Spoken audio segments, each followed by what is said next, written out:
Go where you really feel a curiosity or a connection. And I don't like the word should. I think the word should messes up our lives. There are times we should take the garbage out and we should call our mom, because I didn't call my mom yesterday, so I should call her today. But I think should is often the wrong intention.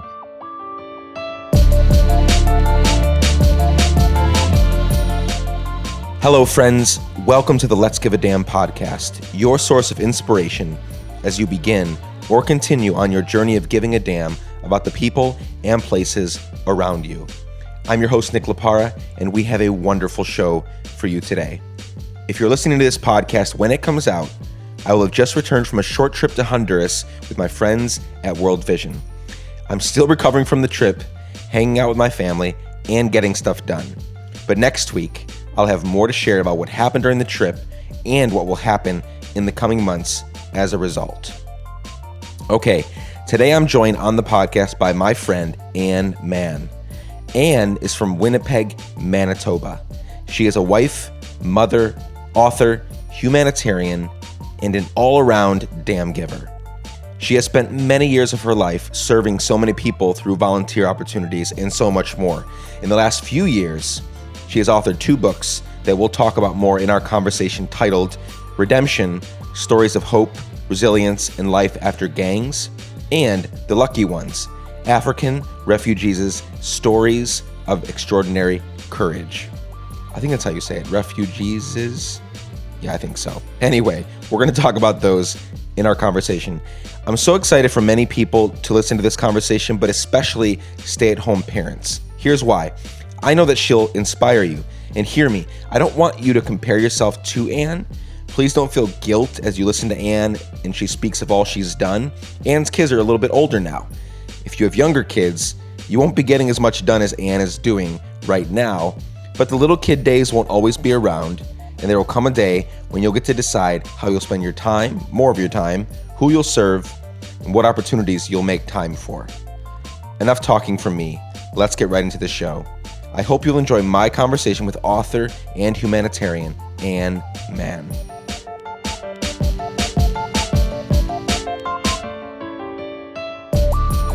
I am so thrilled to be here with my new friend, Anne Mahon. Anne, how are you?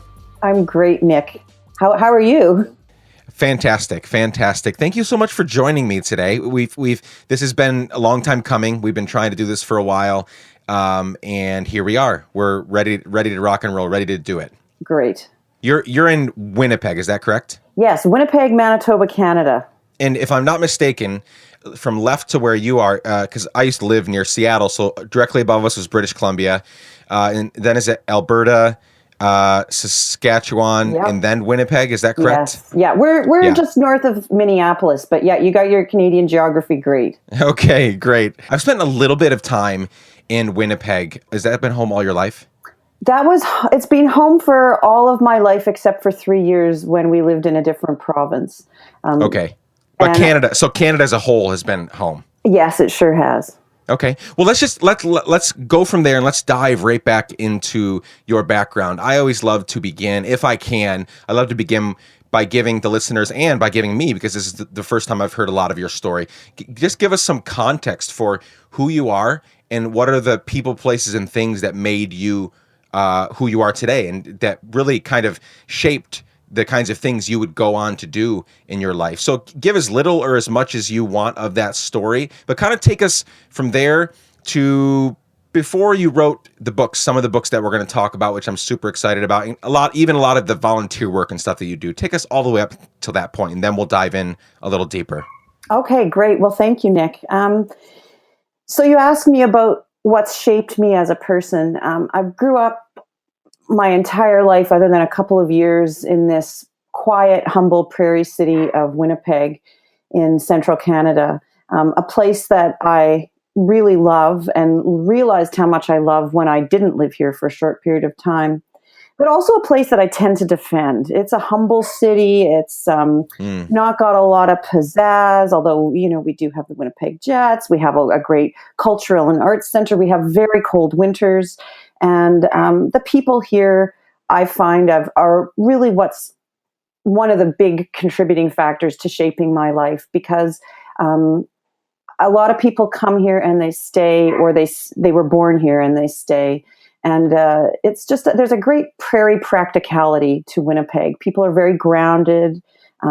It's easy to get around in our city. There's also in Winnipeg a lot of interesting sort of a mix of geographies. So we'll have like kind of some lower income, more transient communities, and those will be adjacent to communities which have maybe a higher average per capita income. So there's a kind of a patchwork, if you will, and everywhere you go in Winnipeg, if you travel around the city, you have the chance to see a lot of different people living a lot of different lives. We have a large Indigenous population in Winnipeg who were the people who started this country and founded this country in Canada, or not founded it, but were the originators here and shared it so kindly with all of us immigrants. And we also have a large immigrant population in Winnipeg, people that have come from many different backgrounds. And so that's a bit about where I live, because where I live really affects me. I grew up in a very middle-class home, mom that stayed home, dad that, worked a sales commission job. And I'm in my early 50s, so I've been around the bend at least once anyway. And I was really good at math as a kid. I also liked fashion. I had a hard time trying to decide what to do after high school. And after a little bit of jumping around, went into university and ended up with an undergrad in marketing of apparel and textiles with a minor in business, went to work in the garment industry. Loved that for its creative abilities, but also felt like a bit of an outsider there. And from there, I had my first child. I loved being a mom. That's been a very important part of my life. I have 3 children who are all in their early 20s now. And ended up moving to a different province, staying at home with my kids during that phase of life, and then moving back to Winnipeg, which I was thrilled about. And coming to a point when my youngest son was in grade 1, thinking like, now what? I have extra time on my hands. Yes, I like to work out. I like to play tennis. I like to do yoga. I like to cook, but I also want more. I want connections with people. I want to get up in the morning and feel like I have a purpose. And as much as I love my children, I want that purpose to be outside of my children, because I want to, at the end of the day, meet at the dinner table and have lots to talk about with my family. So I was really searching for what I would do next. And I considered going back to university, doing some retraining. I didn't consider going back to the garment industry.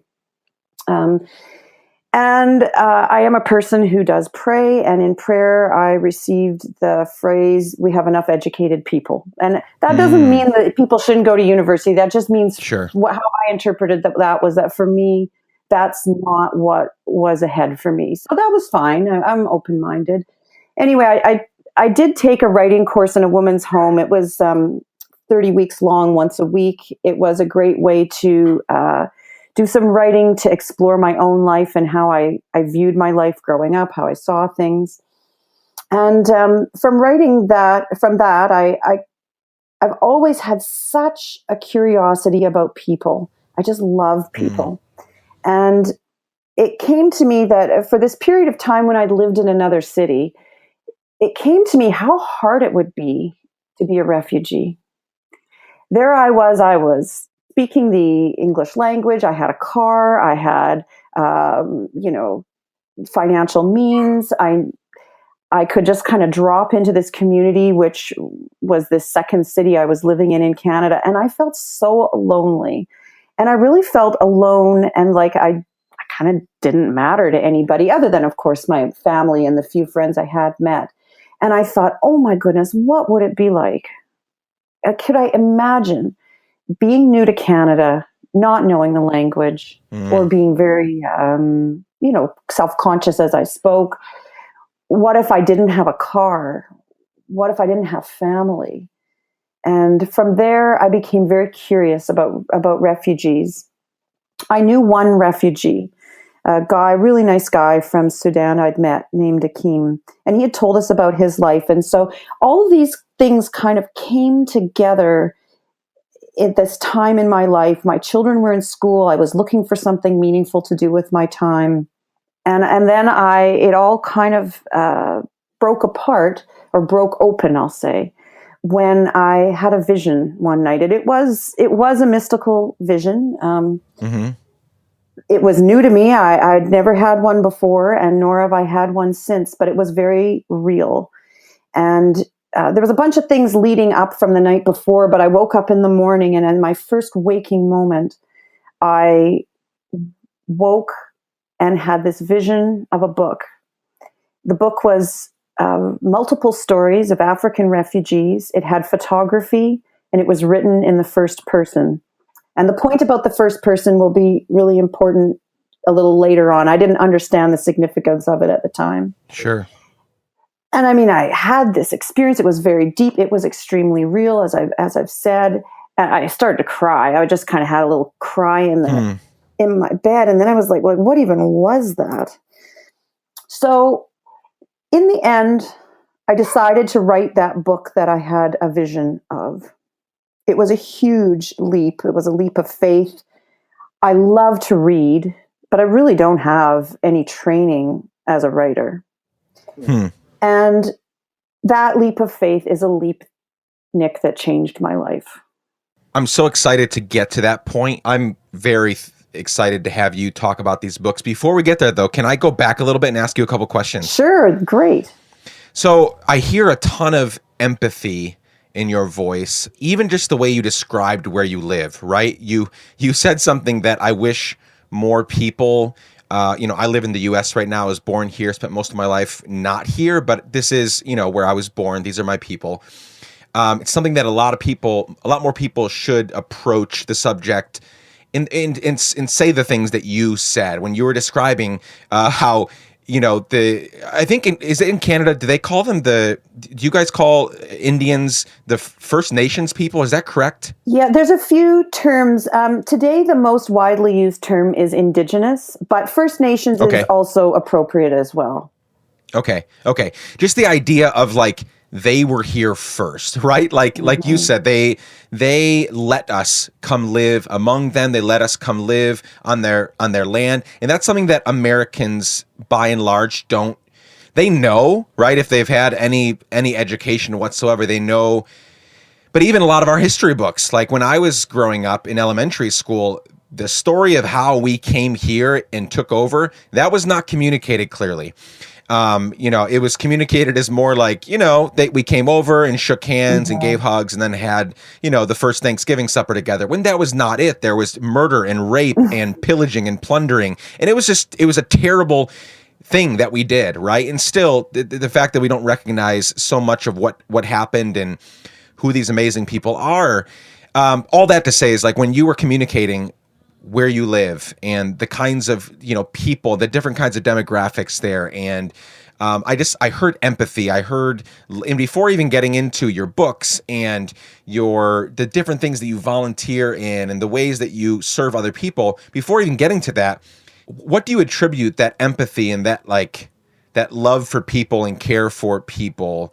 What do you attribute that to? Was that, did your parents instill that into you? Was that a teacher, or did you have to go through different experiences to really learn the value of people and the value of, just being very careful? Because again, I just noticed even a little bit, the words that you chose and the way that you said things, it was just very honoring and very, people centric, right? So what do you attribute that to? Does that question make sense? I know I rambled on for a second there. It's a great question, and I'm just swimming around in my head trying to think about the answer. I know for sure that part of my empathy comes just somewhere from deep within me, that is in my DNA or somewhere deeply held. But it also comes for sure from an experience in my grade 5 year at school, which is the experience of having been bullied. And grade 5 was a really hard year for me. There was a new girl. She came to our classroom. We had this nice little classroom. I had friends. All was well. Didn't have any hardships. We'll put it that way. I was a good, solid student. And I even then I recall including her in, some friend related things, whatever you do in grade 5, things at recess and so forth. And I remember thinking like there's space for a new friend. And we all took a break at Christmas break. And when I came back in January, I came back to a completely different environment. And within a couple of weeks of returning to the school year in January, really most of the females in my class were turned against me. And it took me a while to figure out what was happening. I just didn't even understand. And it was really this new girl that had started in the fall who I had befriended. And I couldn't, for the life of me, understand it. When I think of that time now, I know that many people have suffered many greater hardships than I suffered when I was bullied in grade 5. But I can tell you that for me, it was really difficult. I'm kind of a sensitive person. And so I didn't have a strong backbone. I did not develop a strong backbone from it either. It took me years. I saw myself differently. And it wasn't probably until my 30s and into my 40s that I started to see myself free of that, how that experience had affected me. And if you ask me why it happened, I've asked myself that. The only thing I can say is sometimes people that are nice get targeted because they make other people uncomfortable. Yep. And there was something in my niceness that maybe I seemed weak, maybe I seemed vulnerable, maybe I seemed like somebody easy to take down. And frankly, I probably was because it lasted so long in my life. But that really shaped me, Nick, and it certainly ended up shaping my junior high and my high school years as well. That's fascinating because it's so funny that was the story, right, in your grade 5, as you said, because my daughter right now is in kindergarten, our oldest daughter. She just turned 6. And she is, I as you described how you were as a little girl, I'm hearing and seeing just this picture of my daughter, right? She's 6. She's so kind, so empathetic. Like she got in the first like semester of kindergarten, they give out these awards and whatever. And she won all of the people awards, like most kind, most helpful, all this stuff. And right now she's dealing with a little girl named Paris, who is the cutest little thing. Very kind when I have gone to school to eat lunch with them and whatever, but apparently she's bullying her. And they've already got like teachers, like they're trying to, navigate it very carefully, but my daughter is she's really struggling with it because she's very kind. And I don't know if this was part of your personality or not, but she's very kind, very helpful, but she also has a high, she wants to be approved by everyone, right? So right now, part of it I think is just genuine empathy for people in love, and part of it is she is trying to please people, right? And I think that can be shaped and molded, and we're trying to, we can't force her, as a parent, this very well, we can't force our kids to do stuff, but we can point them in a direction, right? And say, that's good. Like, that's what you need to go after. So that's what we're trying to do right now, because I hope that what we're hoping, right, is that a similar thing that happened to you, that this will be a defining moment in her life. Because what we're trying to communicate to her is like, we know some of Paris's home life, and we know that it's not easy. We know, we're in a diverse area in Nashville, one of the only left,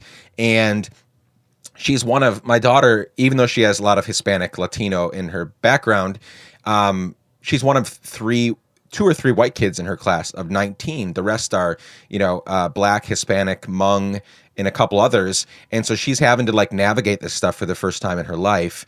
And there's this bullying situation where I 100% believe that Paris is targeting my daughter because Solis is kind and she's generous and she's giving. And like you said, I believe Solis has a target on her head right now because she's not like some of the other kids that will either ignore her or be mean right back. Like Solis isn't that way. So Anyway, I'm kind of in a weird way, you telling that Mhm. story, I'm encouraged because what you're ending up doing in your life is what we want Solace to kind of get out of this season of her life. That, she can internalize a lot of this and not talk about it, not communicate about it. It could turn into bitterness. It could turn her into something terrible, or she can take it and use it for her benefit, right? As she grows and matures as a little girl. So anyway, I'm encouraged by that. Yeah. One of the lasting things for me from being bullied was the wrongful belief that I did not belong. Mm, And that wrongful belief of not belong, which I know now isn't true, hmm. is one of the things that drew me to refugees and draws me to people who are on the fringe and in the Yeah. disempowered communities, because maybe I now know in my early 50s that I do belong, but for a long time I wondered, or I felt I belonged some places, but not others. And I'm pretty intuitive, so I can sense things at times. And so sometimes things that are really hard can be used for good, but they're still hard. Yeah. So I think of Solace and I think of Yes. Paris and I Mm, think of what yep. they each need. They're young, so they have, they're developing as little people. Yep. Anyway, Yeah. I feel it. It did end up offering me, it offered me some kind of information that I used for good later. Hmm. Well, I hope that for my daughter as well. I really do. Thanks for sharing Yeah. that story. Okay, let's talk about your books. I'm very excited about this. You have two books. You can talk about them in order, out of order. You started to talk about your first one, which was published in 2013, I think. Is that correct? That's correct. Yes, Okay. it is. It's called The Lucky Ones, African Refugee Stories of Extraordinary Courage. Yes. So tell us about that. You said these are stories that are being told in the first person. How did you find these stories? And I also want you to hit on this as you actually start there, and then I'll bring out another piece of the book that I know about that people that haven't read them don't know about. But just start. How did you get the stories? How did you go about navigating those relationships as you pulled the stories out of people? Yeah, thanks. Sure. Um, So from this vision, I decided I would write this book, although I really did not know what I was doing. But that's okay. There's lots of Sure. times we don't know what we're doing, but we can still do it. But there is a certain kind of humility in that, we'll call it. Somebody gave me great advice and said, don't lead with your ego, just let this organically happen. So I spent a year and a half just chatting with people. I used to be in sales, so I'd call people up, ask them for a half an hour of their time, bring some coffee, pick their brains about refugees, about writing, about interviewing. Um, and from there, over time, I probably did about 55 or 60 coffee interviews, coffee chit chats with people, we'll call it. I read a ton of books on refugee stories, and I was so shocked. I mostly found them boring. They were academic, they weren't personal, they weren't written in the first person. And there were very few that I found really engaging. And I wanted the book to feel, or these stories, personal stories, to feel like talking to somebody on the bus or talking to somebody in your lunchroom at work, where you just said, hey, where are you from? Oh yeah, like what's that like for you? Like how are you finding it here? And those, just that sort of inquisitiveness. So after I had these coffee chats with about 55 or 60 people, I did have a good size list of people who might be appropriate participants in the book. Some I had met already and they said, oh, you could interview me. Or some I had asked if I could interview them. One wonderful guy who's from Somalia, and he said, oh, my wife doesn't really want me to be in the book, but I think you should meet my best friend. Well, Hmm. his name is Muhi Adam, and he was the first story, and the Yes. has become a close friend of mine, and is just such an upstanding guy. So I kind of meandered along. I'd hear about somebody, I'd meet them, I'd ask somebody that might be a participant for the book. We'd have coffee as well, and I'd ask them, are you interested in being part of the book? I never pushed people because I feel that people should they'll be, if they feel ready to share, and if the time is right for them, then they will be comfortable with the project, and that I just had a faith that I would find people if I needed them as went along. So in the end, the book has 17 stories. There's one couple, so there's 18 people in the book from about, I don't know, 13 or 14 different African countries, some men, some women. And they're beautiful stories. And part of what kind of, I'd say, comes to the forefront of this book is gratitude for living here, the importance of education, wanting to be part of the community, fully integrated. So my Somali friend just doesn't want to just hang out with his Somali friends from his community. He wants to hang out and get to know his non-Somali Canadian friends. And just a wisdom from people that have struggled and had to be so resilient and who have really given up everything, all their money, their jobs. Many parents come here, they were doctors or lawyers, and there's nothing the matter with having a more service-oriented, lower-paying job, but they've had to given up what was their dream for their lives to have safety. They've fled. They've had family members die. And wow, what that taught me about, you can't get up in the morning and be mad that your coffee maker doesn't work when you've just the night before spent time with somebody who's living in a little apartment and had 3 family members die in Africa. So my life was greatly influenced. So the second book, which just came out in November of 2017, is called Redemption: Stories of Hope, Resilience, and Life After Gangs. After I wrote my first book, it was a life-changing experience. It was new skills. I loved working on it. I love the creative process. I love people, as I've said. I was like, well, I don't know. Am I going to write another? Like, it was almost like, is this it? Or is there more? And I decided there had to be more. And so over some time and some consideration of what to write about, and through reading an amazing book called Tattoos on the Heart by Father Greg Boyle, who has spent 30 years in Los Angeles with communities affected by gangs. I read his book, and it made me think, what we have a pretty strong gang population in Winnipeg, even though we're a smaller city. And I thought, gee, I wonder if people have left gangs. I wonder if we could have stories about people who left gangs. I want to meet a person who's left a gang and is kind of reorienting their life. And so this book is the story of stories of 8 men and 1 woman of all kinds of different mixed backgrounds. We have a large number of Indigenous street gangs in Winnipeg. So 5 of the people in the book are Indigenous. 2 are Caucasian, 1 is Asian, and 1 is African Canadian. And they each talk about what it's been like to mostly be poor, have addiction, be incarcerated, be judged for sure, want to leave the gang, and how do they get out?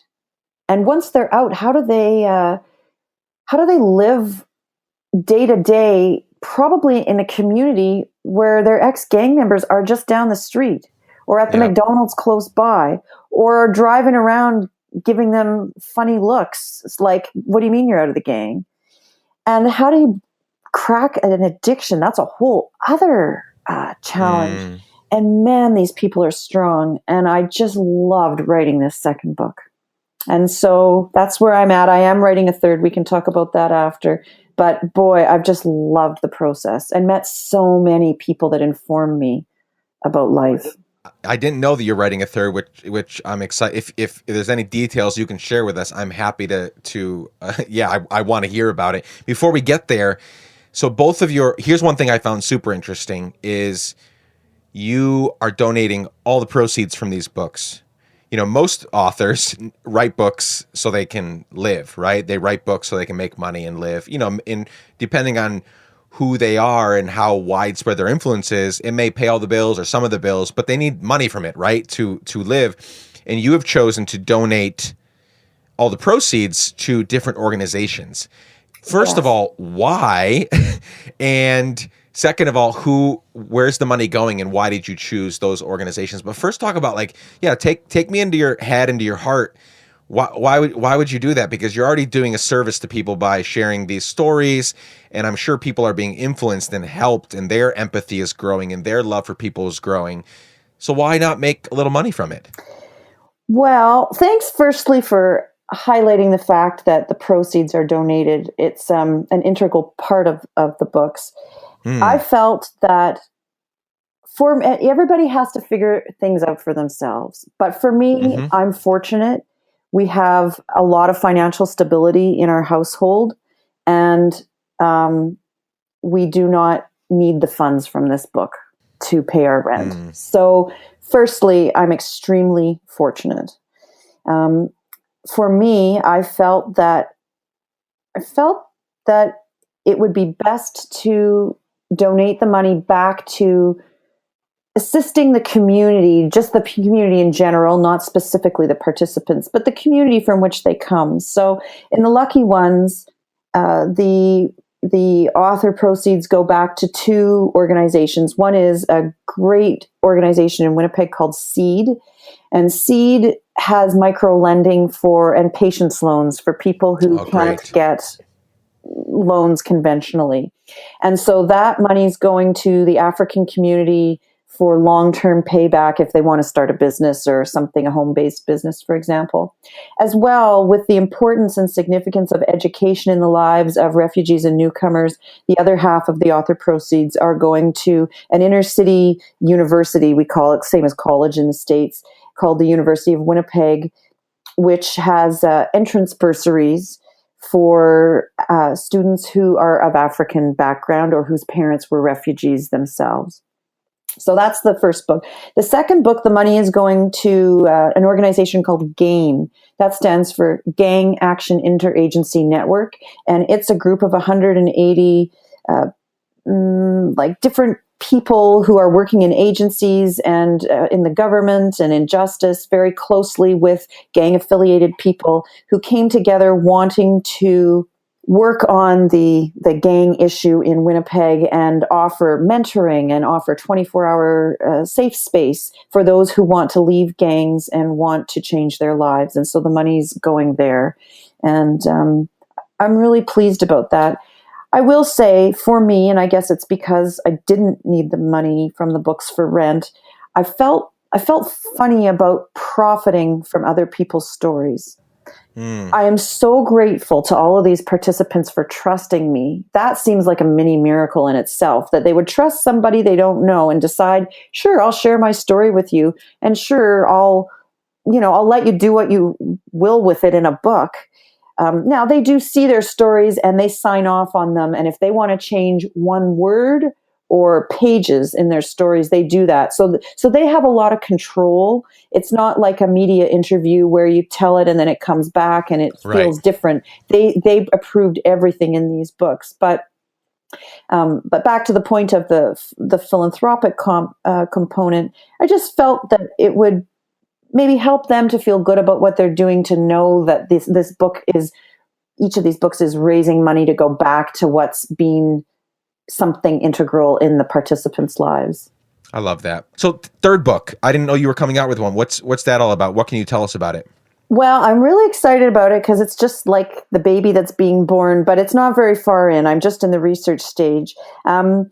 So I'm going to do women's stories next. And they're stories of women who grew up in what we would call the foster care or the child welfare system and spent a substantial part of their early years in that foster care system, and then have somehow come out through the other end with some degree of triumph or stability.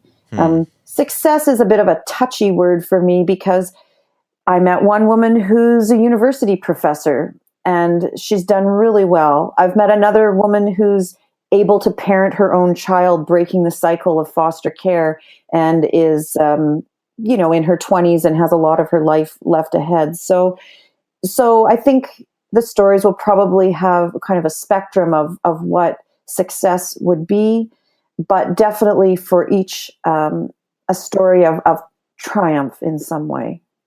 and I'm really excited about it.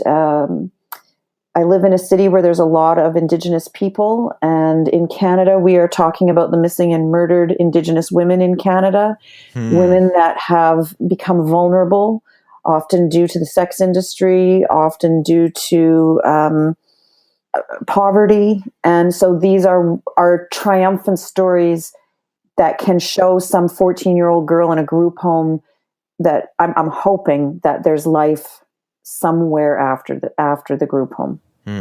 I love that. So what's the timeline for that? It'll be a couple of years because I'm still Okay. just in the early research phases, like 18, probably maybe like 2020 by the time it's published. Got it. But I think it's going to be good. I'm already hearing amazing stuff that just sort of drops my jaw and makes me think, wow, I want to read this book. That's awesome. Not just write it, but I want to read it too.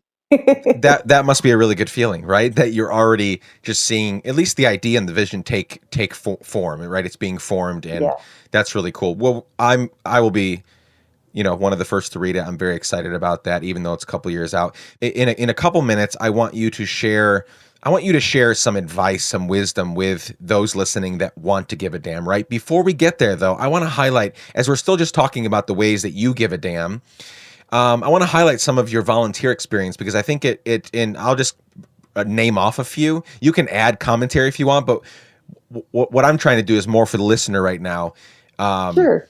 For people that have, and again, you have noted that not everybody has the same situation you do. In fact, it's rare, but you see the rarity in it, and you see the privilege and the blessing, the blessings that you've experienced in your life, and you're saying, okay, I have the space and margin in my life to do these things. I'm going to do them. And so that's kind of what I want to highlight real quickly. And so I just want to read off a couple of the things that I know about you. You're a fundraiser committee member for United Way of Winnipeg, founding board member for Humankind International, a member of UNICEF Canada. And, I want to note here that you were supposed to be on a trip last week to Ethiopia, correct? With UNICEF Canada. Is that correct? Yeah, I was. And it got canceled last minute. What could you briefly tell me what's going on over there? That the trip had to be canceled last minute. Yeah, we were going, a group of us with UNICEF Canada, to look at some programs they're working on that are in Ethiopia, that we're looking at birth registry. So if kids are registered and have birth certificates, they have a very progressive program in Ethiopia regarding child marriage. So you can't get married there till you're 18, but if you don't have a birth certificate, you don't have proof of your age. So we were going over to look at those programs. And just 2 days prior to the plan to leave, the Ethiopian president surprisingly resigned. And then an hour before I was to leave for the airport, UNICEF wisely called off the trip. Sure. The reasoning was that UNICEF in Ethiopia felt it was unsafe. There's military control in the country right now, but not government control, if you will. There is, protests and things. The borders are not safe, but many borders are not safe in Africa, in many countries. And we were going to a couple of major cities, but we were also going rurally. And the decision was just that it could turn on a dime and not be safe. Yeah. And I have to tell you that I was really disappointed, and I can, as anybody would understand. But what it really did was remind me that I take peace for granted, and that as disappointed I might be as a North American woman going on a trip I really wanted to go on, there's people living there every day. And so I'm just hoping and praying that there is always more peace, and especially in Ethiopia right now. I really hope to visit someday. Yeah, well, I'm glad you're safe. And so in addition to the things that I just read off, in the past, you've been a mentor. You mentored leaders from marginalized communities. You have been a volunteer in English classes with newcomer adults, which is super important for immigrants coming to our country. Hospice companion, so many things that I think are, when I see those things, I think, that's a life well lived, right? Like that's what's so exciting to me, is that's the kind of life that I have lived and want to continue living and want to show my children. and do alongside my wife is Mm-hmm. like pursuing money, pursuing fame, pursuing all these things. They're so temporal. There's enough. All you have to do is look on, social media, the news, whatever, to see how short term and how not fulfilling those things are. And time after Mm-hmm. time after time after time, we have way more examples of people that didn't pursue those things. And not if they come, that's great. Use it for good. I'm not saying we avoid, making money and doing well in our business, in our career, whatever. But people that focusing on people, focusing on serving people, that's a life well lived. That's the kind of life that is truly exciting, and one that if you continue this, and I don't want to get ahead in our conversation, if you continue this, on your deathbed, long, years and years, 30, 40, 50 years away, you will not have any regrets, right? And that's the point. Yeah, I will tell you, I'm going to digress for a second. Sure. On the day of my 50th birthday, I woke up in the morning. I often have a little quiet time when I wake up, and I sat and meditated on my death. This is going to sound, some people will be like, "Oh my goodness." I saw a funeral, I saw my life before me. It sure makes you think good things about turning 50. Yeah. I had a great day. I loved my birthday. And I felt so thankful. Oh my Yeah. God. And so I have spent a little time thinking about a life well lived. Yeah. And I'm a pretty happy person, which Yeah. I'm extremely grateful for. And part of it is because every day I get up, and I mean, I have problems like everybody else. Your car doesn't start, or, you have a disagreement with somebody. Sure. But I really, through volunteering and through these books now as well, I connect. I connect with people on a really deep level, and that's very satisfying. I love my volunteering. And to me, one of the craziest things about volunteering, and you have to find, this is assuming you have the right match of volunteer to volunteer job, that it's this mystery that when you volunteer and you give time of yourself that you could be doing whatever you wanted, I come away feeling like I'm the fortunate one. Like I had the best couple of hours. Like it made a difference in my life to serve, to be part of something, to connect, to make a difference. And I think that that's been very fulfilling for me. So it's kind of this paradox, because you're giving away your time, but you're getting something so much more back. Yeah. No, that's really helpful. And I have a question at the end that I'll draw out a little more of your impending deathbed, even though it's a long, long ways away, hopefully. The people listening to this podcast, we're going to begin to land the plane here, a few more minutes. The people listening to this podcast, and I hear from them all the time today, several times so far today, people have, encouraged me and just said how the podcast and the work that we're doing is affecting their lives. So the people listening to this podcast are people that truly want to live a life well lived. They want to give a damn. They want to stop caring about things that don't matter. They want to love the people, places, and things around them.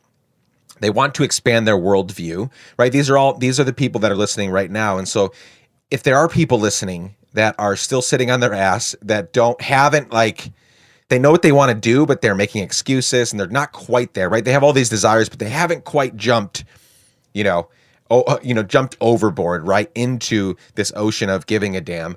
What would you say to them right now? Just 2 or 3 pieces of wisdom. It can be anything, things that you've learned, just straight up pieces of advice, quotes that you live by. What would you communicate to them right now about what's on the other side of giving a damn? Well, I think that it's a great way to wake up your life. Is if you give a damn, you look left, you look right, you become more engaged. And so it's a great way to wake up your life. Now that's the result of it. How do you do it? What do you do? I think firstly, starting small. Anytime you start with some big grandiose idea, I mean, good can come from all things, good for ourselves, good for others. But I do think starting small is an organic first step that hopefully will feel natural and feel like it's in the right direction. I think we've all had times where we've overcommitted or we get fatigued in some way in our lives. I mean, we're just human after all. And so you want to try and guard against that. I think a good place to start is, what do you deeply desire in your life? What really are you curious about or really interested in? If you're not interested in kids, don't go volunteer at the community club. If you are interested in the elderly, go to the nursing home. Like, go where you really feel a curiosity or a connection. And I don't like the word should. I think the word should messes up our lives. There are times we should take the garbage out and we should call our mom, because I didn't call my mom yesterday, so I should call her today. But beyond that, I think should is often the wrong intention. Do something because it's drawing you in, or you're curious, or you notice, I don't know, you notice a group of people that are coming out of like a soup kitchen, and they're laughing, and you think, oh, that soup kitchen's just down the block from where I work. I wonder if I might like that. I wonder if I might try going. And give yourself permission to volunteer surf. What I mean by that is, if you tried it and you didn't really like it, just as long as you haven't made some commitment that's dropping the ball for somebody else, excuse yourself when the time is right and you've given it a fair chance, because there's a million other volunteer things out there to do. And chances are, if you're not really being fed by it, that's not the right fit. And maybe the recipients of your service aren't being fed in there in a way they need either. So just look for the right fit. And I think people generally know, oh yeah, this feels good. Yeah, I'm liking this. And just also try to create balance. A tired volunteer isn't good for much, or a resentful volunteer isn't good for much. Get out, get with your friends, have some fun, and just don't feel if we all do our part, a lot of good things can happen in the world. We don't have to do it all. We just have to pick something we like and give it a try. That is such solid advice. And thank you for sharing that. You said so many things that I would love to talk to you about for hours, but I won't. But I do want to point out, I think what you said about what is your heart drawn to? What are the things that you really care about, right? Because so many times whether it's we want to please someone, or it's close to us, or whatever the case may be, we choose something or some things that we want to give a damn about, or that we do give a damn about, that we want to be involved in, whether it's volunteering or a job or a friend or a neighbor. We do it not because it's our heart's desire, but because it's there. And there are times when we should do that. I keep money and food in my car for when I pass homeless people that I want to help out, right? Like there are always things we're going to run into that we should address and take care of, right? But long term, really just quieting down long enough to hear our body, our spirit, our soul, depending on what you want to call it, our just quieting down long enough to hear what we're saying to ourselves about the things that we're drawn to.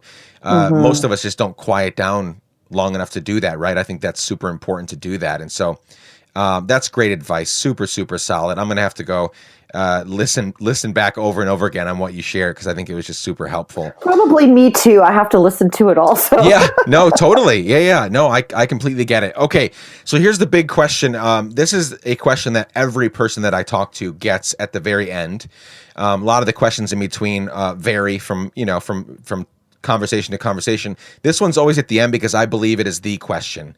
It's what I ask myself all the time. It's funny you talked about on your 50th birthday, you thought about death. Like I'm 34. I think about death every day, because I believe that it's vital to my success. It's vital to me staying aware and awake. It's vital to me accomplishing the things I need to accomplish, realizing that it could be 70 years down the road, or it could be on my way home today from my commute that I meet death, right? And so why would I not think about something that could happen 10 minutes from now? I don't get paralyzed by it. I actually get really excited about it. Not dying, but just the fact that I get to accomplish something on the earth while I'm here, whether that's 10 minutes from now or 70 years from now. So here's someday you're going to die. The hypothetical part of this scenario is that I'm going to give your eulogy, right? So for some reason they've asked me, and all of your friends and your family, the people that you've served, the people you've loved, the people that are in your books. Everybody's there. It's a big crowd because you've influenced and touched people's lives, and they're all there waiting for me to speak your eulogy over your life, right? I'm going to talk about your life and your death and your legacy, and they're all waiting on pins and needles to see what I'm going to say. What would you hope that I would say on that day about your life and legacy? Oh, well, I hope you'd say I was a nice person. I think that nice is a funny sort of word, but really, that's a great compliment. I hope that people who have met me felt that I've been a good listener when I needed to be. And I don't know, that we've had some laughs. I'd like that. I'm not the funniest person, but I sure like to laugh. So I hope that might be part of the eulogy. And that maybe I've just made a difference in some small way. And I hope my books will be a legacy. I think they might be. I'm not saying a big legacy, but I do hear that people read them and they understand something a bit better that they didn't understand before. And I've sure loved writing them, and who knows whether I'll have 3 or I'll have 10, but boy, it's been a privilege to listen to people's stories, and I hope that somebody would say that I felt that way at my funeral. I think that's it. I love that. And then maybe we could have some really good, like, little desserts or something. Okay. I love chocolate. I'd like chocolate desserts there, so I'll order some of those. Perfect. Well, if I'm around at that time, I will, whether I'm giving your eulogy or not, I'll make sure they have chocolate desserts at your funeral. Excellent. Sounds like a good party. Of course. Yes, it really, really does. Right now you have people, as they're wrapping up with the conversation, you have their undivided attention. What do you want? What are some calls to action? Do you want them to go look at a certain website, or buy the books, or go follow you on social media? Like, what would you like them to go do right here as we wrap up? Okay. Well, I do have this trick name, Mahon. So I have a website, ANNEMAHON.ca, because I'm in Canada. Mm-hmm. And so that's a great way to find me. I like to connect with people, and I try to be very, kind of very open to things in a general sense of the way things go. My books are very easy to find in Canada. They're a little harder to find in the States. You probably have to order them from your favorite bookstore. And Amazon.com probably has them. I know they have the lucky ones for sure, because some people in the States have bought it. And smile at your neighbors. That's another call to action. Just smile at people more. And thanks for listening out there in listener land. Let's Give a Damn family. Try to get these books, whether it's through Amazon or contacting Anne. They're fantastic. We all need to be reminded through whether it's video stories or audio stories, or in this case reading them in a book. We need to be reminded of how blessed we are, how privileged we are, and then what our responsibility is in that. There are so many people around us every single day that need what we have to offer. Anne has unique things about her that only she can offer. Same thing. You, the same thing. So if you don't offer it, that person is not going to get it, right? Because that was your thing to offer. So just remember that as you go and heed Anne's last piece of advice, which was to smile and just be aware of our surroundings as we go throughout the day. So Anne, thank you so much for joining me. Hope we can do it again. Everyone else, thank you for being here, for listening. And I'll talk to you soon. Yeah, thank you so much.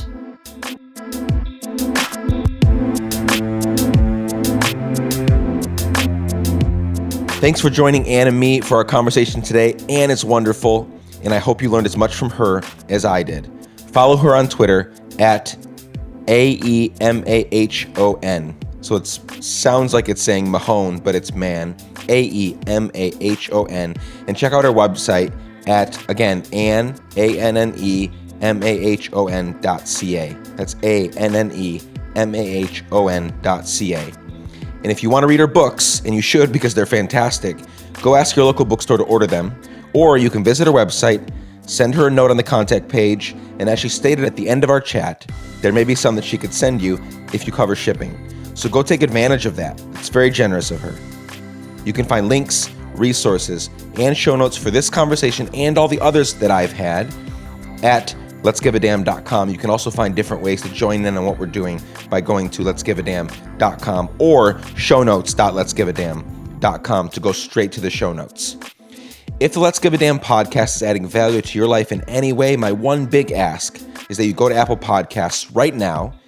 It takes 45 seconds. I know there are so many people listening right now. Go do it, please. I'll give you a hug. I'll send you a hug. I will call you on the phone and give you a kiss through the phone. That's weird.